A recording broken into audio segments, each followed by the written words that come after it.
Pak Jokowi tanpa dukungan Partai Coklat bukan siapa-siapa. Itu Pak yang membelakangi Pak? Itu dibuktikan saja, jangan hanya tuduhan-tuduhan. Bismillah, assalamualaikum guys. Berjumpa lagi di channel Jurnal Terupdate. Akhirnya Pak Jokowi merespon pernyataan hasto Sekjen PDIP untuk membuktikan atau melaporkan ke Bawaslu ataupun menggugat ke MK terkait pengerahan Partai Coklat di Pilgub Jateng guys. Jadi tak perlu berlama-lama, langsung saja kita simak bersama-sama video ini guys. Bismillah. Bapak dituding Pak Hasto haus kekuasaan sehingga minta bantuan Partai Coklat, tanggapannya seperti apa Pak? Tanya Pak Bobi. Pak, ini informasinya dari untuk Pilgub Jawa Tengah ini Pak, ada pengerahan dari kepolisian aparat gitu. Ini bagaimana tanggapan Bapak? Ya, Disebut Bapak yang membelakangi Pak? Itu dibuktikan saja, jangan hanya tuduhan-tuduhan, karena kan ada dilaporkan saja ke Bawaslu, kan ada mekanismenya, atau dibawa ke MK, kan ada mekanismenya. Ya. Pak Jokowi kan melakukan begitu banyak penempatan jabatan-jabatan strategis sebelum beliau lengser. Ya contohnya jabatan Pak Sigit Listio. Ini kan belum melompati 5 angkatan. Dan ini kan ada kedekatan-kedekatan personal. Pak Jokowi tanpa dukungan Partai Coklat bukan siapa-siapa. Tapi justru instrumen kekuasaan itulah yang kemudian dimainkan. Dan kemudian kan terjadi keanehan. Gerakan para seniman, budayawan, para akademisi. Ini kan ternyata tidak mampu menembus tembok-tembok ambisi kekuasaan dari Pak Jokowi itu. Kami memahami bahwa tidak semua Anda mengalami intimidasi. Tidak semua mengalami banjir bansos dan money politik yang sangat-sangat merusak itu. Yang kami persoalkan adalah di tempat-tempat di mana hal itu dilakukan. Dan jika saudara-saudara bertanya, apakah Jawa Tengah bukan lagi kandang banteng? Ya, dalam arti pemilihan gubernur. Dari sisi suara, dibandingkan antara suara pemilu legislatif dengan hasil pemilu kada gubernur, itu 2 kali lipat, dari 25,9% menjadi lebih dari 40%. Apakah masih kandang banteng? Yes. Pemilih kami masih tetap setia, bahkan bertambah. Tetapi sekarang rekan-rekan wartawan semua mulai hari ini bisa menyebut Jawa Tengah bukan sebagai kandang banteng lagi, tapi sebagai kandang bansos dan parcok. Ya, jadi jangan lagi sebut Jawa Tengah sebagai kandang banteng, tetapi sebagai kandang bansos dan parcok. Lalu di mana kandang banteng, kawan-kawan? Kami dari 6 provinsi sebelumnya, data saat ini sudah memenangkan 14 provinsi. Kami memenangkan DKI Jakarta. Jadi dari Jawa Tengah, PDI Perjuangan kandangnya sekarang di ibu kota Jakarta. Jadi jangan ada lagi pertanyaan soal kandang banteng. Mau tanya di mana kandang banteng?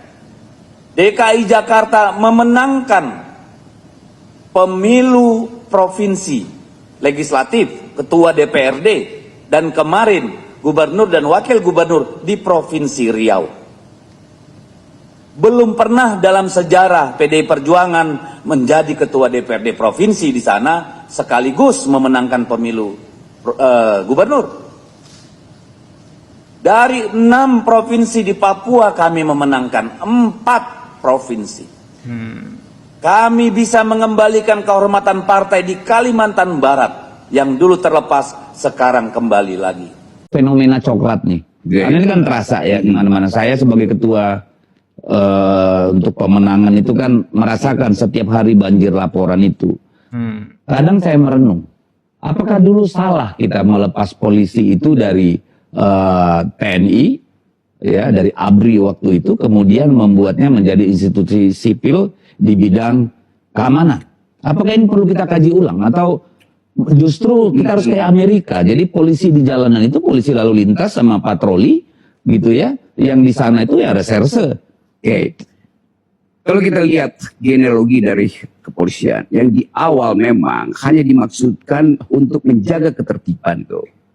Lalu tumbuh semacam ide bahwa ya di negara ada banyak ketidakamanan, maka polisi ditaruh di dalam sistem pengamanan, itu di bawah militer tuh. Dulu waktu kita masih aktivis, polisi datang ke LBH, dia naik di atas meja. Atas nama undang-undang saya bubarkan diskusi Saya kalian. berkali-kali ngalamin Oke. itu. Ya. Pada waktu itu polisi masih di bawah militer loh. Iya. Tapi dia bilang atas nama undang-undang. Iya. Jadi dia tahu bahwa dia bertindak berdasarkan undang-undang. Evolusi kemudian menjadikan aparat ini yang disebut kepolisian itu sebetulnya jadi proyek politik kan. Karena dia punya jaringan, tidak sebanyak tentara, dia bisa masuk ke desa-desa segala macam sebagai sipil yang dipersenjatai, lalu dia dimanfaatkan kekuasaan.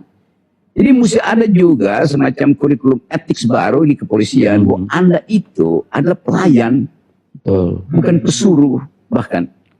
Jadi dia mesti rumuskan diri dia sebagai civil servant, Iya. pelayan publik itu kan. Nah ini mestinya masuk juga di kepala pemimpin kepolisian kita. Ya, act of service dan act of protect ya. Betul. Jika dia cawe-cawe dalam politik, Nah, di situ kan dia tidak serve and protect semuanya kan gitu nih.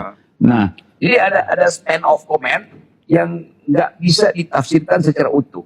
Kalau dibilang amati ya nanti, itu artinya amati ikut campur maksudnya. ya, saya takutnya begini. Dengan polisi seperti ini, ya, oknum polisi lah katakan. Karena saya percaya dalam institusi polisi juga masih banyak orang Oh ya, baik. cukup. Masih ada benturan gagasan nih dengan sekarang involvement lah, keterlibatan polisi dalam politik ini. Tapi saya khawatir inilah juga yang mendorong kembalinya pola pikir pada zaman Orde Baru. Karena kemarin polisi tidak hanya di lembaga kepolisian, tapi disebar ke seluruh kementerian dan lembaga, termasuk BUMN. Nah sekarang itu kan kemudian TNI juga kembali Ya saya ke dalam. Ya saya ikuti itu. Saya beberapa kali diundang untuk 2 undang-undang itu dan saya protes di situ. Oh itu membatalkan ide demokrasi. Betul. Dan kita lihat bahwa itu kan kebiasaan Jokowi itu nyari ajudan itu yang bisa diiming-imingi sesuatu kan. Kan mestinya meritokrasi aja kan. Serahkan pada Polri, serahkan pada TNI, dia kirim. Tapi Jokowi karena dia tidak punya rasa aman secara otentik, dia ingin backup diri dia dengan relasi personal itu tuh. gitu. Maka berlangsung terus saja mantan ajudan, kemudian jadi tim sukses segala macam tuh. Lalu petinggi-petingginya juga begitu. Jadi pemburukan itu dimulai oleh refeudalisasi polisi itu. Nah, Jokowi bertanggung jawab. Polisi akhirnya jadi feodal karena harus ya basa-basi pada kekuasaan. Padahal polisi itu independen aja. Betul. Dia hanya boleh menumpahkan semua peralatan dia untuk melindungi rakyat, bukan untuk memata-matai, bukan mata-matai itu ada urusan intel lah begitu. Kan polisi itu kita sebut sipil yang dipersenjatai itu hanya itu kan. Dia tetap orang sipil. Nah justru itu makanya saya pikir kalau ini kita terus ini akan makin bablas. Tapi itu Apa enggak sistem Amerika itu lebih baik? Jadi polisi itu polisi ngurusin lalu lintas, ya, ngurusin patroli keamanan warga, lalu ada homicide department, ya, dia ada homicide. ya, atau reserse kan kira-kira seperti itu, ya. Dan dia ada di bawah Kementerian Dalam Negeri atau pemerintah provinsi dan sebagainya. Bukan satu alat. Ya mesti begitu kan, polisi ya itu aparat sebuah county, kabupaten di situ. Di situ ada sheriff, dan orang tahu bahwa kita kenal dia karena setiap hari kita bergaul dengan si polisi kan. Jadi polisi tetap community base itu. Ini polisi udah main kemana-mana itu. Nah itu dia, makanya apakah ini kemudian waktunya untuk merenung ulang? Oke guys, jadi akhirnya mantan Presiden Jokowi akhirnya merespon tudingan sebagian orang yang menyebut dirinya mengerahkan Partai Coklat alias Palcok untuk memenangkan pasangan calon nomor urut 1, Bobi Nasution Surya di Pilgub Sumut 2024. Pak Jokowi juga dituding melakukan hal yang sama untuk memenangkan pasangan Ahmad Lutfi Taji Yassin di Pilgub Jateng. Ia meminta agar semua tuduhan itu dibuktikan. Ia meminta pihak yang merasa keberatan agar melaporkan masalah itu ke Bawaslu atau membawa perkara itu ke MK. Setelah Sekjen PDIP Hasto, ini giliran anggota DPR RI Deddy Sitorus yang tegas mengatakan bahwa wilayah kekuasaan mereka atau yang dijuluki sebagai kandang banteng ini sudah bukan lagi di Jawa Tengah. Selepas Andika Perkasa Hendi diprediksi kalah dari Ahmad Lutfi Yasin yang diusung 14 partai politik, sehingga Deddy mengatakan kepada para wartawan semua, mulai saat ini bisa menyebut Jawa Tengah bukan sebagai kandang banteng, tapi sebagai kandang bansos dan pacong. Namun kandang banteng sekarang berada di Jakarta, guys. Jadi menurut kalian gimana guys soal video ini? Tulis komentarnya di bawah ini ya guys. Saya izin pamit dulu. Assalamualaikum warahmatullahi wabarakatuh.